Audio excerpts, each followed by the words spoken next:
We're here at the Lake City Playhouse with Brooke Wood. Thank you for having me here.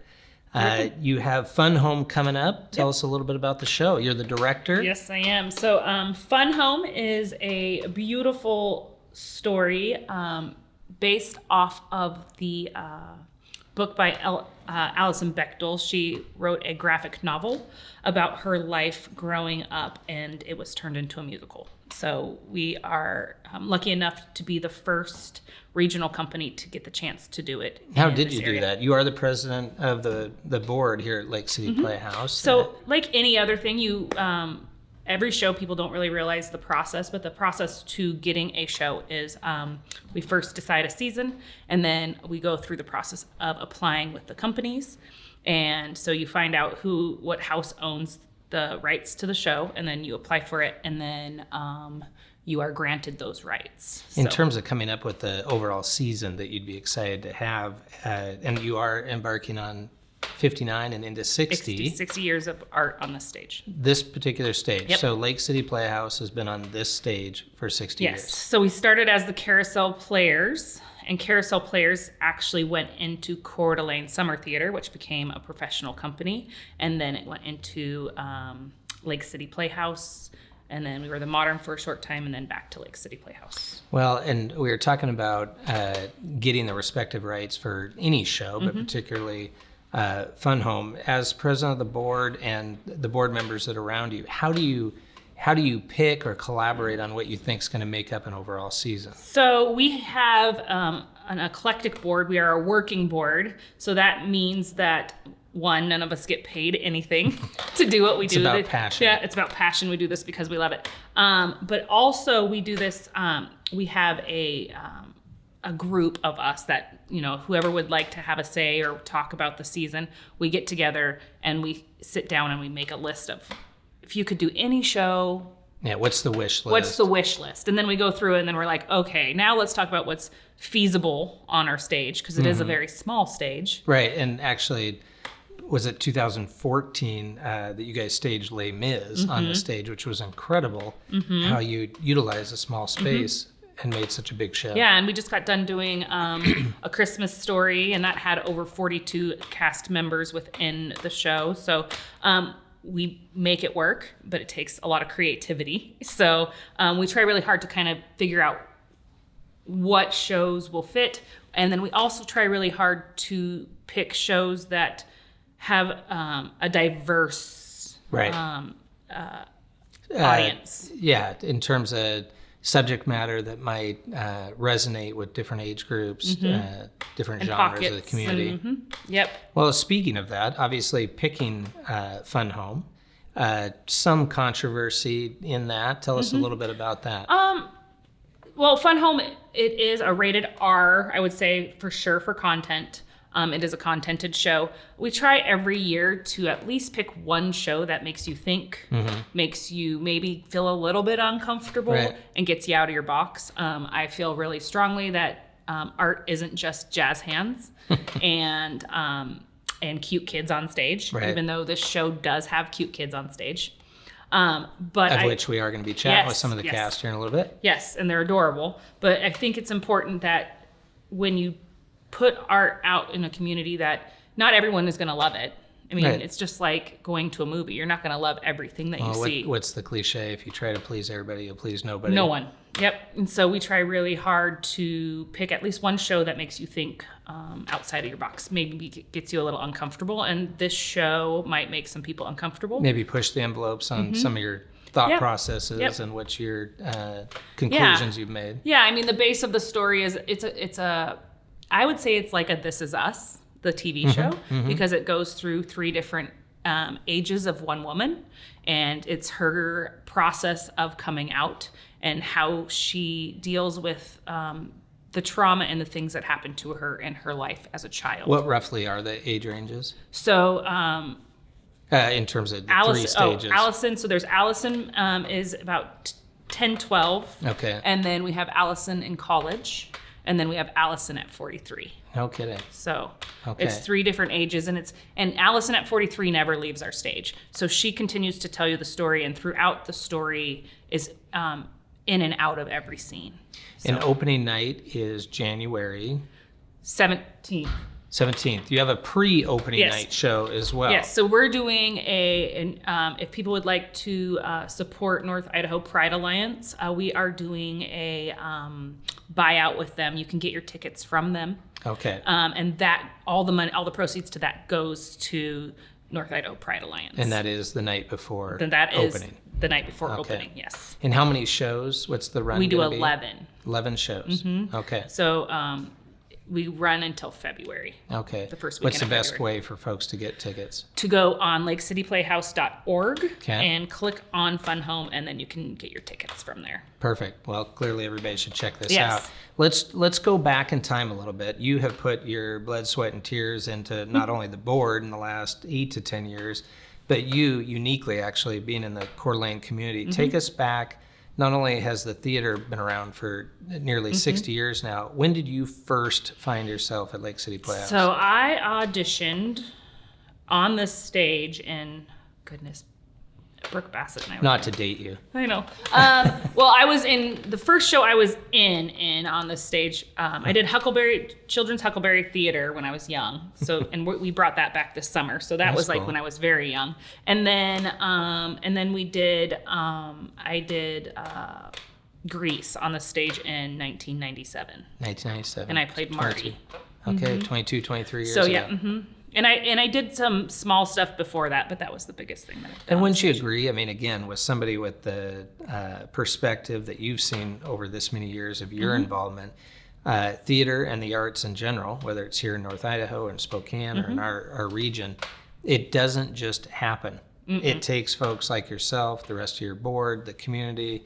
Speak to that a little bit in terms of there can be good times and there can be rough my times gosh, to yeah. keep things Yeah. on the stage. Well, unfortunately, you would like to think that putting butts in seats pays for theater. Right. But like I was saying, with the applying for a show, it also comes with a pretty penny. Right. The average price of a musical would probably be in this theater. I need to preface I speak for us because for 150 theater seats, it's about $4,000 For the rights. for the rights alone. So that's Okay. before we even get a director or a music team or anything. Okay. So, Yeah, because in terms of an orchestra playing any of the instruments given Yep. night, and that's for a musical. So $4,000. So give us a little perspective on that. What if it's a straight play? Straight plays, rights tend to run much less, but they don't fill houses. That's interesting, isn't it? So it's commensurate with the So audience. So musicals fill houses more. This show is a little bit.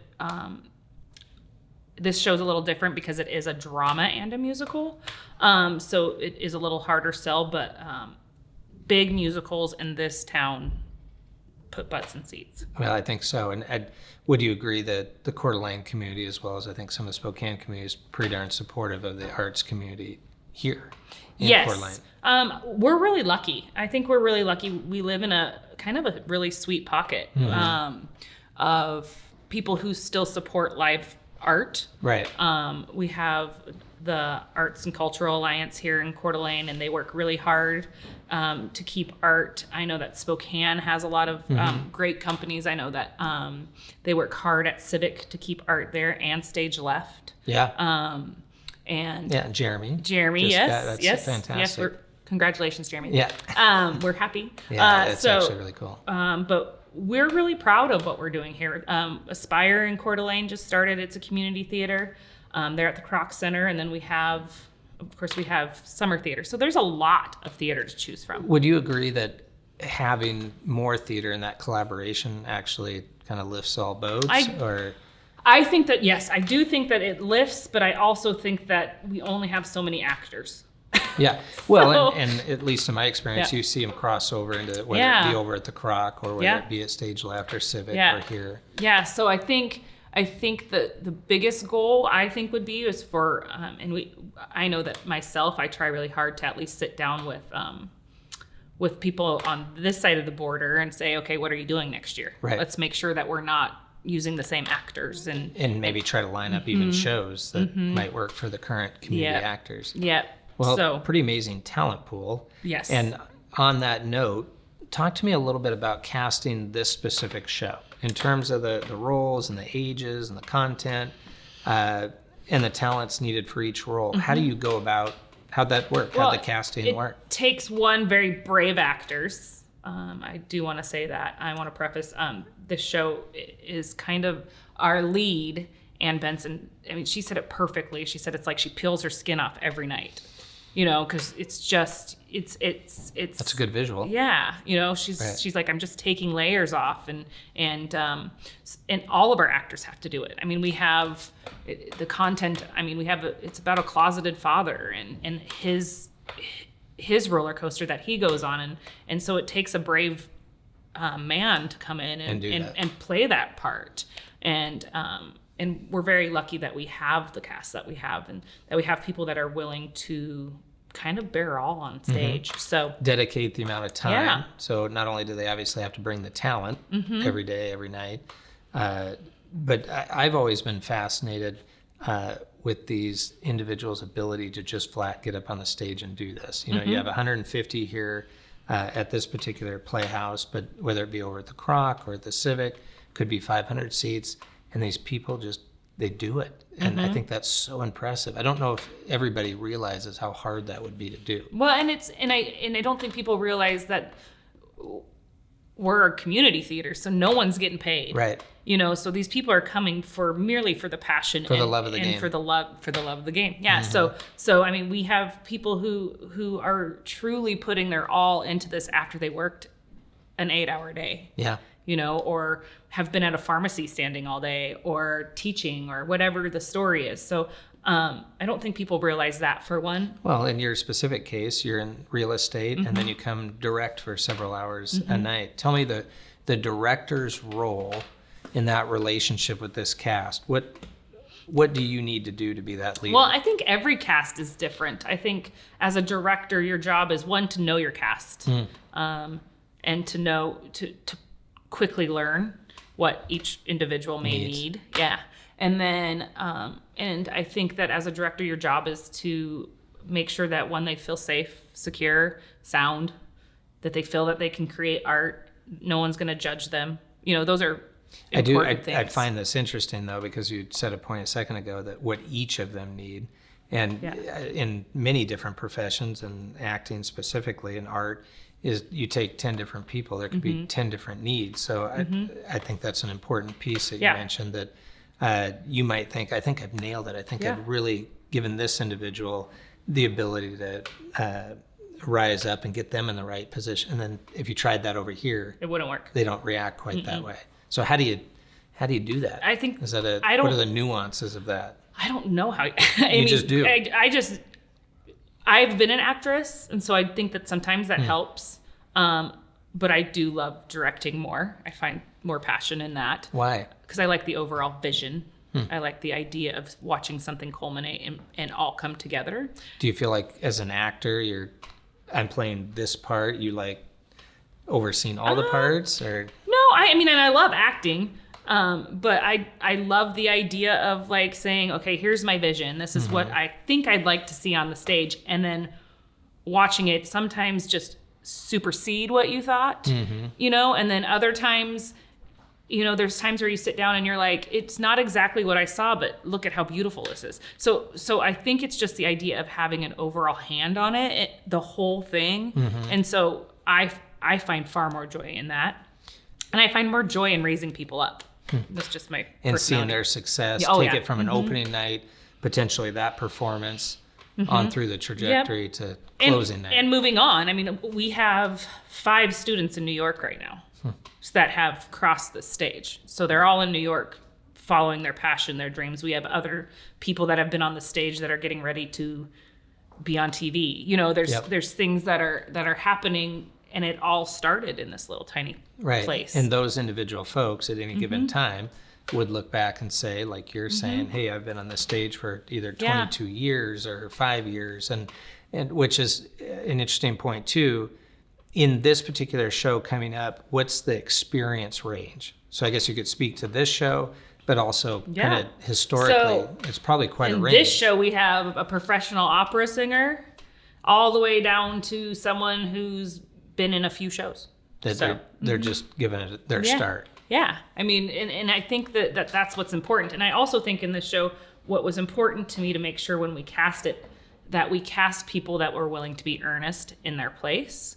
And we have actors that are part of the LGBTQ family, actors who are still feeling their way through those choices, actors who, are of all different diversities and stuff in that place. And I think that was really important to me, is that we made sure that if people were still trying to fill their way through some of those things, that we were kind to where they were at. Right. Well, on that note, I think, one of the key fundamentals of theater, whether it be professional theater or community theater, and specifically Lake City Playhouse, is it is representative of the community. Meaning, you talked earlier about maybe pushing the boundaries with some shows. Well, that obviously, those are the conversations that are occurring within the community. So the theater alone, its point, at least in my opinion and many others, is to describe and flesh out these different fundamental interests in the community. Well, and it always has been. Right. I mean, you can go back to Shakespeare, Yep. and you can go back to Moliere and Tartuffe. I mean, Human behavior. Yeah, Tartuffe is one of those. It's like one of my favorite shows ever. But it rocked massive boats. Yeah. It made everybody go, "What the heck?" Well, as you've been saying, makes you think. Yeah. Makes you think. Maybe you walk out of the theater that night and say, maybe Yeah. I'll look into this. Maybe I'll look Yeah. into that. Maybe this is worth exploring. I mean, this show especially, when we announced it, it was during Bonnie and Clyde. Which is a great show, by the Thanks. way. That was a good one. That was a great show. But it was during Bonnie and Clyde, and a gentleman came up to the window, and he was teary-eyed. And I said, "Are you okay, sir?" And he said, "I can't believe you're doing Fun Home." And I said, "Why?" And he goes, "Well, let me tell you my story." And he said, "I went to New York, and I had never even heard of it. I wanted to see a musical. I couldn't really find tickets to anything. And this lady was like, I have tickets to Fun Home." And so I you wanna went. go. Yeah. And he said, and I am a gentleman who never really understood the LGBTQ family. I've never been kind or looked at it as anything other than it's a sin and bad. And he was bawling. And I said, why are you crying? And so he was telling me the story. And he said, I went to Fun Home. I sat there, and at the end of it, I cried so hard because I never put a human face to the fact that this These has been issues. going on for, since the 70s and 80s Oh, yeah. and 1800s even. And he said, I walked out and bought another ticket, and I went back the next day To do it again. Yeah. To feel those different thoughts. Well, as you chat with a lot of folks that'll tell you these major issues within our community, they don't, for many folks, just don't resonate until they, they know a friend or family and say, oh my goodness, this is an actual issue once it's right in front of your face. And that's not even, this is about an LGBTQ family and all the things that they're going through. But I think that that's an issue in everything in life. I think that we kind of have a hard time facing anything until it's put right in front of us. And that is the job of theater, is to stick things in front of us that maybe we wouldn't have accepted or even thought twice about. It makes us, and it doesn't just have to be in a show that is wanting to do that. It can be in things like Hairspray. It was one of the very first shows. It's jazz hands and people singing and having a great time, but it was one of the very first shows to have a black man and a white woman kiss on stage. But your point's well taken. The nuance, it doesn't have to be such an intentional, forced, think about this issue or that, but rather through the symbolism of the show. The King and I, that was a thing that people couldn't believe in and couldn't believe was even going to happen. And well, super excited for the show Yes. coming up. Brooke, compliments to you. Thank you. You single-handedly along with the board, but you have been extremely dedicated for a number of years, not only as a young person coming to the theater, but continuing it on. Yeah, it's important. As we've talked about, it doesn't just happen. It happens because of folks like yourself. And my board. Yep. My board's, Takes a village, as they say. yes, my board is super involved. Well, let's meet the cast. All right, we'll go ahead and bring them up. All right, my name's Gabe. I'm playing Mark, Roy, Pete, and Bobby. They're all these male ensemble characters. They're all just kind of like a menage of what Allison has kind of seen through her life. And I like that all four characters were written this way because they're all men that her father finds attractive, so he has a type. So having one guy play it all really makes a lot of sense. My name is Ruby Krajcik, and I'm playing Small Allison. And Allison, Small Allison, she's really very strong character, and she is going through really hard decisions at this time. She's like dealing with a lot of stuff, and I really like the character, the story. It's really a good play. My name's Nico Lucky, and I'm playing Christian, and he's kind of like a little oblivious to the situation that's going on, but Sarcastic. Oh, well, you said it. I love you. and but he's kind of bratty, but he tries to be in charge, but isn't very good at it, and then he ends up. So are you pulling from your real life? in terms No. of- No. This isn't you at all? Mm-mm. Okay. It's like I'm supposed to be responsible, but I'm not. You're not method acting. My name is Simon Daly, and I'm playing Joan. She's Allison's college girlfriend, first girlfriend. And I actually knew nothing about this show until I heard Brooke start talking about it, I think back in like August. So I checked it out, I researched it, I listened to the cast recording, and like everyone else here, I bawled my eyes out. Fell in love with it, and I decided to audition. Personally, for me, my character is in certain ways a lot different than I am, and I've had to like really step out of my comfort zone a little bit for this one. Which I'd Ask her. imagine that's A lot of it. Very much. She's been yes. our bravest one on the whole entire set. It's By terrifying. far. But But- that challenge probably is to a certain extent why you guys do what you do. Oh yeah, definitely. Right, I mean, being fearful of it, but then rising to that, and then the satisfaction of doing it. Yeah, and I've learned a lot, and honestly, this whole experience has been amazing. Are you all Coeur d'Alene natives? No. Yeah, just Yes. Like, I guess yes and no. I'm from Post Falls, Okay. but I mean, it's the area. yeah. Right in the region now. Yeah, We're our own city. Tell us how you came to the show. So my name is Rebecca Walker. I primarily did theater in high school. I would consider myself not an actress, but a vocalist. Primarily because I'm more like classically trained. I liked solo work and solo competitions. And though I loved theater and I thought it was really fun, it was mostly just because I enjoyed connecting with people and the social aspect of it. So I'm by no means a professional. I'm very much learning. But I came into this specific production because I decided to audition for A Christmas Story. And I went into that one. That was my father and I's favorite Christmas movie. And this season has been pretty difficult for me because in February of 2019, my father passed away from brain cancer. And we only knew he had it for about 2 months. So it was very quick. So during this time, I really wanted to make sure I didn't stay at home in the dark when it's like Right. 8 hours of daylight total.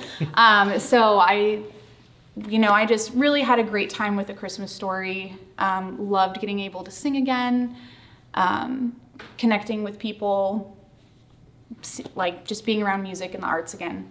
And so the stage manager, Kira, who was the stage manager then and is now, she was talking to me, oh, we're doing Fun Home auditions are coming up, you should audition. I'm like, being me, I'm like, I have no idea what show that is. Yeah. Probably not gonna audition because, I mean, if it's not like Grease, Les Mis, Right. Beauty and the Beast, like a top show, I'm just like, well, whatever, whatever. So she's like, no, really, you should like listen to Days and Days. Like, you should really listen to it. You're gonna love it. I'm like, okay. I listened to it and I'm like, that's a pretty good song. I could probably sing that. And now I do. So. As you're- Who are you?